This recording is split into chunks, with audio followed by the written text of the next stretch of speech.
देहरादून में गेल इंडिया की ओर से पाइप्ड नेचुरल गैस पीएनजी की पाइपलाइन बिछाने का कार्य किया जा रहा है, लेकिन जमीन न मिल पाने के कारण कई जगह काम रुका हुआ है।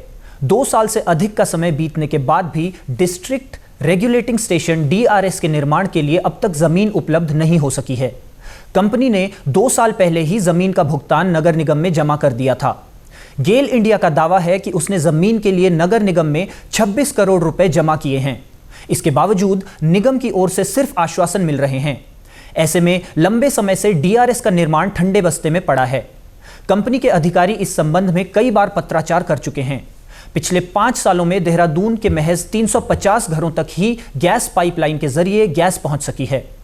योजना की डेडलाइन में अब 4 साल से कम का समय बचा है।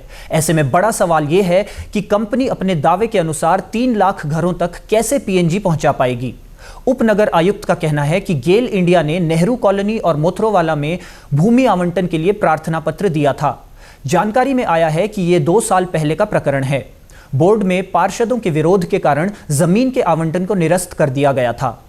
अगर नए सिरे से विकल्प के तौर पर वह दूसरी जमीन लेना चाहें तो उसे उपलब्ध कराया जाएगा। जनहित को देखते हुए प्राथमिकता के आधार पर कार्य का निस्तारण किया जाएगा। प्रकरण संज्ञान में आया है।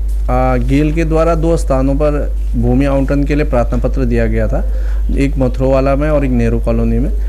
ये जानकारी में आया कि तत्कालीन जो बोर्ड था, बोर्ड ने पार्षदों के विरोध के आधार पे इस भूमि का जो अलॉटमेंट था वो निरस्त कर दिया है। गेल के अधिकारी यदि संबंध में संपर्क करते हैं तो उनको जो भी उचित जगह उसके स्थान पर दूसरी जगह मिलेगी उसको अलॉट किया जाएगा।